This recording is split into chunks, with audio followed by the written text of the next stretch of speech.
Во ова издание, со политичка храброст до искоренување на корупцијата и реформа во институциите, порача Лора Купер, заменик помошник секретар за одбрана на САД, во ексклузивно интервју за Гласот на Америка. Њујорк, компаниите за селење не може да постигнат колку имаат работа. Поглед на назад, животните остварување на судијката Рут Бейдер Гинзбург, представени на филм. Останете со нас, ке ви кажам. Добро вечер од Вашингтон, јас сум Јане Бојаджиевски, ова е News Flash. Убедена сум дека македонските лидери ќе преземат политичка храброст, да ја искоренат корупцијата и да ги реформираат институциите, изјави Лора Купер, заменик помошник секретар за одбрана на САД. Со неја разговараше Милена Георгиевска. Ms. Cooper, thank you for this opportunity. North Macedonia has joined the NATO alliance. Северна Македонија исполни една од најголемите стратешки цели, стана членка на НАТО. Сепак некој верува дека ова членство ќе биде финансиско оптеретување за јонака слабата економија. Што вие би им кажале на граѓаните? Зошто е важно ова членство, особено во време како ова на пандемија?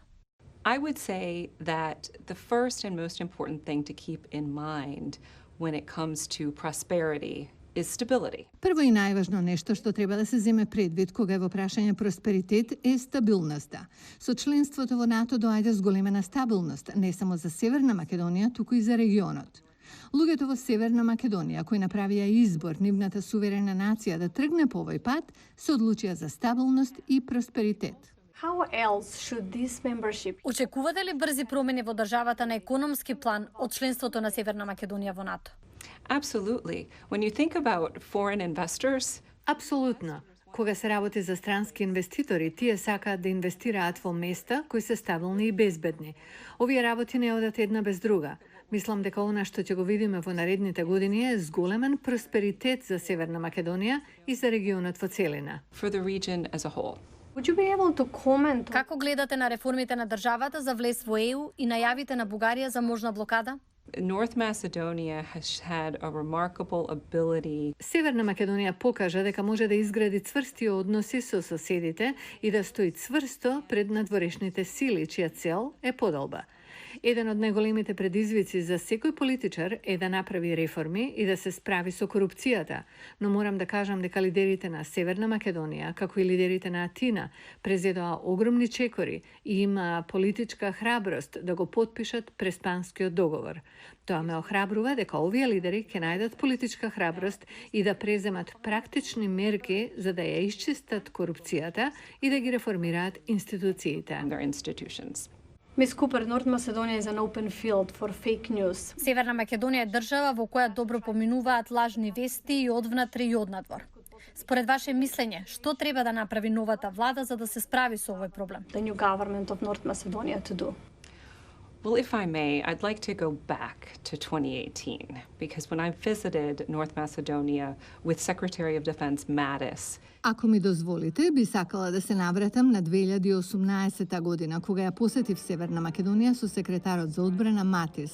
Тоа беше време на несигурност. Можеше да се види надеж кај луѓето за иднина во НАТО, но можеше да се види и облако од дезинформација од Русија, која се обидуваше да ги одврати граѓаните од овој пат. Сепак и покрај притисокот од Русија, Северна Македонија покажа дека е посилна од кога и да било порано да се соочи не само со Русија, туку и со заканите од Кина и ИСИС. from China or from threats like ISIS. За соработката меѓу АРМ и армијата на САД, од интервјуто со Лора Купер појдете на нашата интернет страница и на социјалните медиуми. Одиме понатаму. Во Њујорк компаниите за селење не може да постигнат колку имаат работа. Бројот на станови за изнајмување се искачи над 65.000 кои останаа празни. Ана Нилсон има повеќе на оваа тема. Ова станува типична сцена на некои улици на Манхетан. Камиони и кутии за селење на луѓе кои донеле одлука да го напуштат Њујорк. За разлика од многу други бизнеси, компаниите за селење не можат да постигнат колку имаат работа. So many people are moving to Florida, California, and Многумина се селат во Флорида, Калифорнија и Тексас. Тоа се трите подалечни дестинации кои ги гледаме.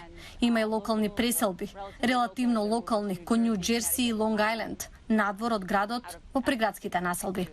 Градот Њу Јорк сега има повеќе затворени бизнеси, чисти вагони на подземната железница и пораст на оружено насилство. Многумина се селат во соседни држави, како Њу Џерси, каде цените на домовите одат нагоре. Один из очевидных Она што сите го зборуваат сега е дека им треба канцелариски простор дома. Тоа во Њујорк е скап луксус. На луѓето им треба уште една соба, таван или подрум што ќе го користат за работа од дома. Многумина тоа го бараат. Градинката затвори кон средината на март. Јас работам со деца, оддалечина. Ми треба комплетна тишина, затоа што пеам со нив. Им раскажувам приказни. Наместо тоа, маш ми е до мене, постојано. Градинката затвори кон средината на март. Сите почнавме да работиме на масата за јадење. Јас работам со деца оддалечина, на Zoom. Ми треба комплетна тишина, зашто пеам со нив, им кажувам приказни.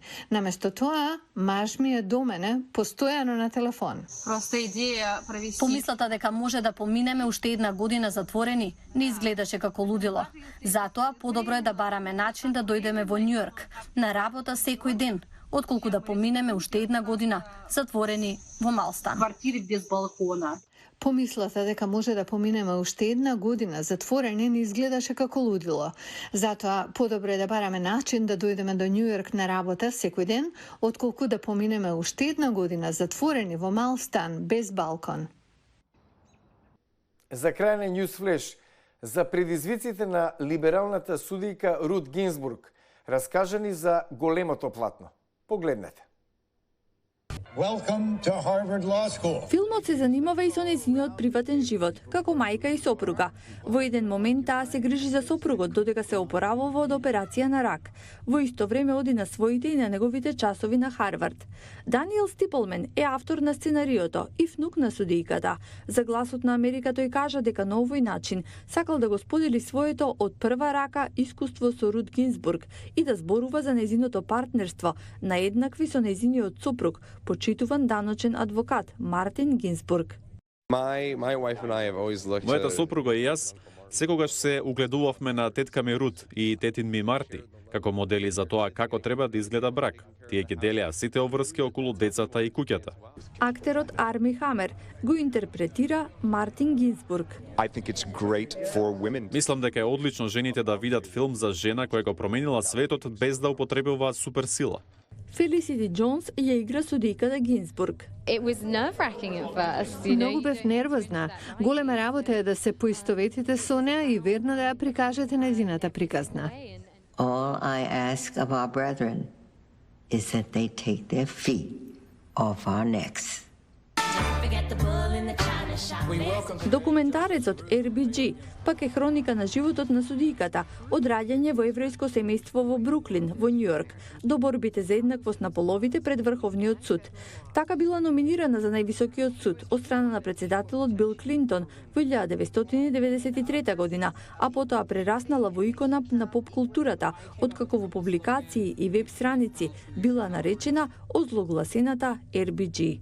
Многу предмети почнале да се продаваат со нејзиниот лик. Во судијска наметка Го гледавте Newsflash, јас сум Јане Бојаджиевски од Вашингтон. Со најнови информации се гледаме в понеделник. Пријатен викенд.